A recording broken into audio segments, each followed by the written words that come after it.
लोग मुझे आज भी नहीं मानते, लोग मुझे देवता बनाना चाहते हैं, मुझे गणपति बना दिया है। अब गणपति आपके सामने खड़े हैं और उनकी सवारी दूसरे माइक पर बैठी है।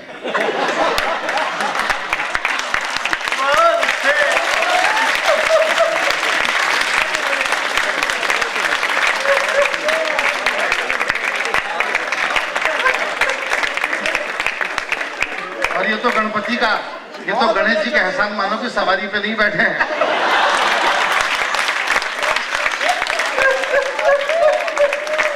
वरना सवारी के चित्र पे हार टंग जाता और एक अच्छा खासा चित्रहार हो जाता। ये कुमार विश्वास मुझे अक्सर छेड़ता है। अब तो मैं जरा कुछ दुबला पतला हो गया हूँ, बल्कि दुबला हो गया हूँ, बल्कि पतला हो गया हूँ। दुबला तो फिर भी एक स्टेटस है,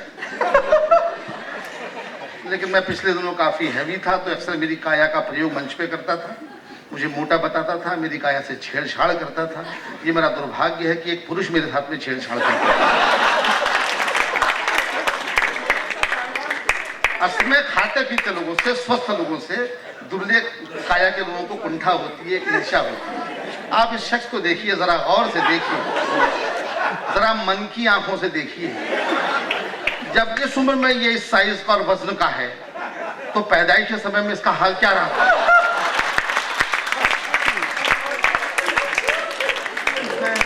अभी भी इसका वजन केवल 21.5 किलो है। मैं तो पैदा ही 2.5 किलो का हुआ था। और इसका हाल ये रहा कि जब ये पैदा हुआ था तो ये बस हुआ था। उस समय सबकी आवाज एक जैसी रहती है। ये पता लगाना मुश्किल था कि हुआ है कि हुई है। वो तो दाई एक्सपर्ट थी जिसने बता दिया कि साहब हुआ है। तो पिताजी को तसल्ली हुई इनकी, चलो हुआ है। तो दाई को उन्होंने 100 रुपए का नोट दिया कि लो ये हुआ है, तो तुम्हारे लिए ये नोट हुआ है। तो दाई ने 100 रुपए लौटा दिए, बोले साहब हुआ ही क्या है?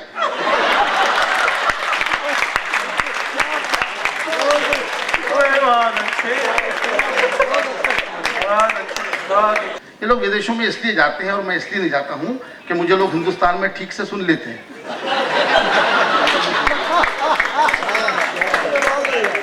इन लोगों को दूसरी मुश्किलें हैं। अमेरिका से मुझे निमंत्रण आया कि चौबे जी आपको भी आना है। तो मैं गया, अपने फोटोग्राफर में आपकी फोटो देख के याद है, कैमरा देख के याद है, क्या तो सुना देता हूँ कि मेरे क्या क्या मुसीबतें मेरे साथ में है। मैं अपने लोकल फोटोग्राफर के पास में पहुंचा, मैंने कहा यार पासपोर्ट साइज फोटो खिंचाना है। इसमें क्या हंसने की बात,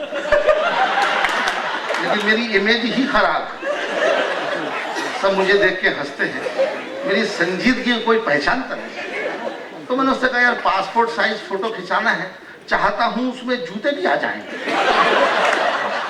हिंदुस्तानी आदमी बुनियादी तौर पे लालची होता है, 2 रुपए में 20 रुपए का आउटपुट चाहता है।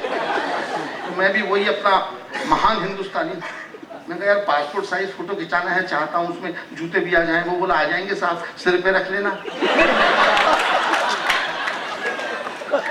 ये मजाक मेरे साथ में इसलिए होते हैं क्योंकि मैं हास्य रसा कवि हूँ। मुनव्वर राणा साहब बड़े भाई हैं हमारे, बहुत अच्छे हमारे बड़े भाई हैं, दोस्त भी हैं। तो लेकिन वो भी मुझसे मजाक कर लेते हैं, खुद बड़े संजीदा शायर हैं, पर मुझको देखते उनको फुलझड़ियाँ से छूटने लगती है। वो तक मजाक कर लेते हैं मेरे साथ में। पिछले दिनों अमेरिका से लौटे मुनव्वर भाई, तो मैंने कहा साहब मैं भी अमेरिका जाने की सोच रहा हूँ, कितना पैसा लग जाएगा? बोले एक भी नहीं, क्योंकि सोचने का क्या पैसा।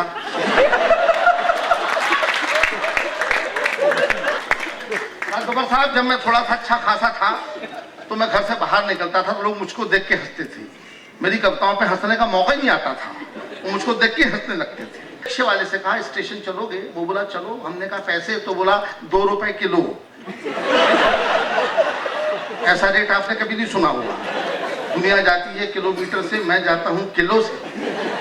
अपनी अपनी मार्केट वैल्यू है।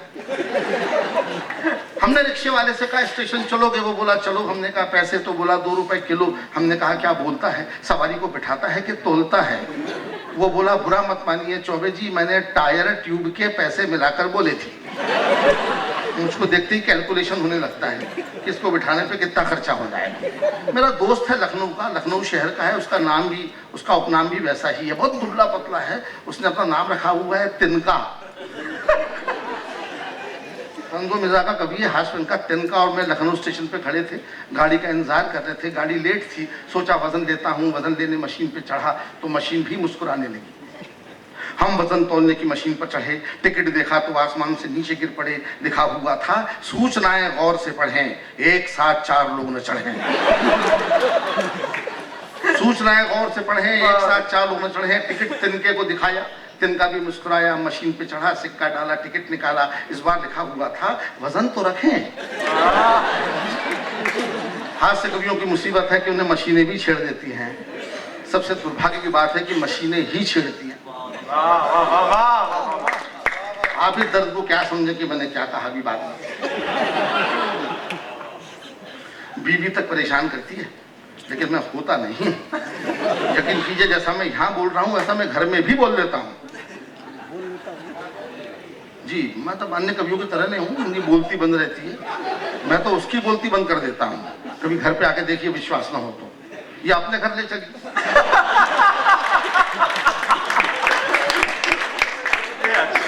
मैं तो सब जगह बोल लेता हूँ।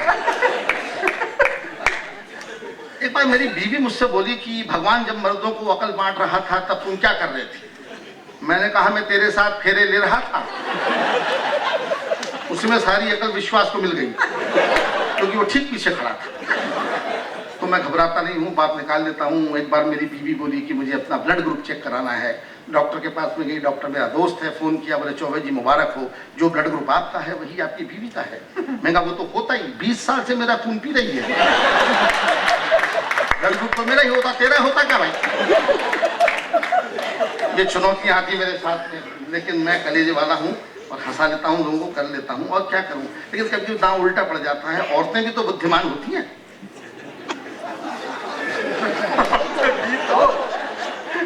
कम से कम दूसरों की तो होती है। लेकिन मेरी बीवी ने भी एक वैसा दांव मुझे दिया कि मुझे चुप रहना पड़ा। एक बार हम दोनों ग्वालियर में कार में बैठे हुए आउटिंग के लिए जा रहे थे। जाते समय संबंध अच्छे थे, लौटते समय हमेशा की तरह झगड़ा हो गया। मैंने कहा मैं कैसे डोमिनेट करूं, कैसे डोमिनेट करूं। इतने में मुझे सड़क पे एक गधा नजर आया, तो मैंने दांव दिया। मैं कहा देख तेरा रिश्तेदार खड़ा है। तो फौरन बोली हाँ शादी के बाद से हो गया है। औरतों के लिए ताली बजाइए जो डोमिनेट कर